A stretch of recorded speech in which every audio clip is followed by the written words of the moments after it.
Congressman Peter Welch, Democrat from Vermont, joins us from the Hill. Congressman, always great to see you. Thank you. Now, you sit on the Oversight Committee specifically focused on national security and homeland defense. And really the top of everyone's mind tonight is ISIS and the threat of terrorism. Republicans, as you know, have been critical of the administration's approach, including Senator John McCain, who had this to say earlier on Andrea Mitchell. Let's remember that the President trumpeted Yemen as the success stories, Yemen and Somalia, of his foreign policy and national security policies, of course, which is just ludicrous. The President keeps talking about the end of war in his last, I believe it was his State of the Union speech. We're ending the war, bin Laden is dead, and we've eliminated core al-Qaeda. I mean, that's all ridiculous. ISIS is on the march. ISIS has been expanding and winning. Congressman, some pretty strong words there from Senator McCain about the administration's approach to ISIS. Do you agree with anything that he said? And what do you hope to hear from the President tonight? Well, the part I agree with is that ISIS is a horrible, vicious organization that'll do anything to instill terror in all of us. But there's two issues, and this is what the Senator, I don't think, did address. One is this is essentially a Sunni-Shia conflict, and that's going to go on and on until there's some political resolution in those countries that are at the heart of this. I don't agree with Senator McCain when he's advocating we get in the middle of the war in Syria or we get in the middle of the war in Yemen. We obviously have to work with our allies to try to contain it as much as possible. But the second issue, and I think this is what is really terrifying people, are these one-off events of horrible terrorist activity like in Paris. And that's why I say we've got to get a long-term Homeland Security funding bill out of this Republican Congress.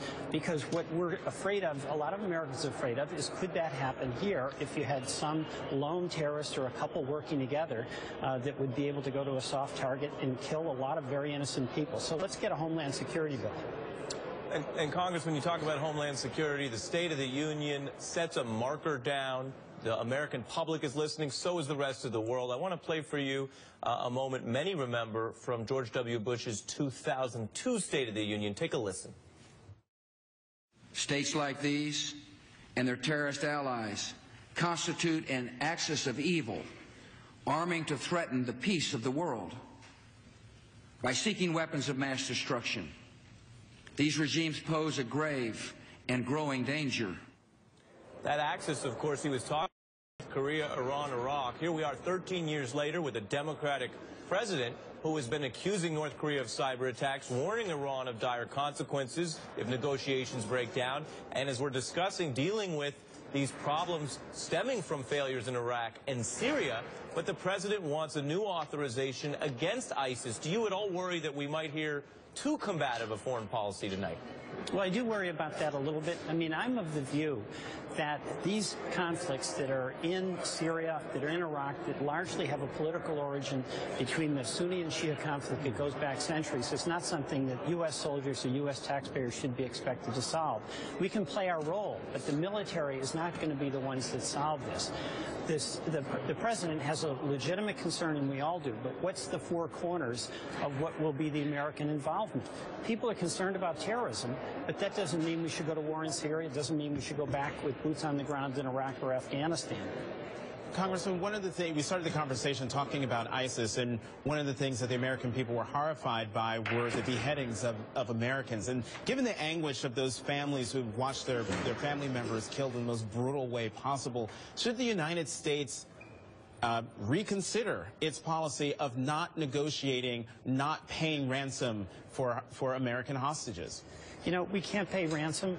And one of the things about terrorism that's just so traumatic for everybody, even those not directly involved, is it doesn't take much imagination for any of us to put ourselves in the shoes of that family and wonder, my God, what would we do if that was our son or our daughter?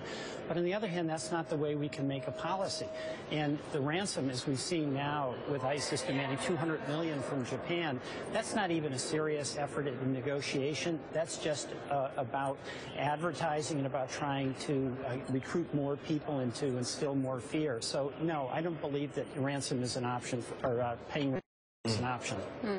Congressman, I want to turn to your trip to Cuba. I know you're just back from a 3-day congressional delegation trip there, and I want to get your response to some of the criticism that's come from both sides of the aisle on the president's change to Cuban policy.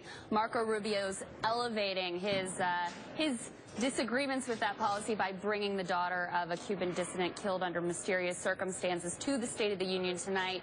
How do you respond to those critics who say that the president making these changes essentially rewards a repressive regime that collaborates with our enemies? Well, two things. Number one, I actually agree that some of the critics like Rubio, when they say that the Castro brothers are repressive, they've got a closed government, people don't have an opportunity, people are put in prison for their political beliefs, that's true.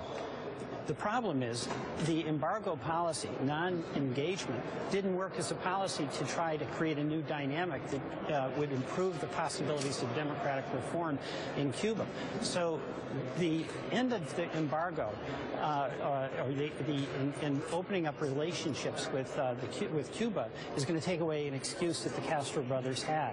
And it's interesting because when we were in Cuba, the Cuban people that we met with, including dissidents, by the way, were very happy with the fact that there'll be normalization.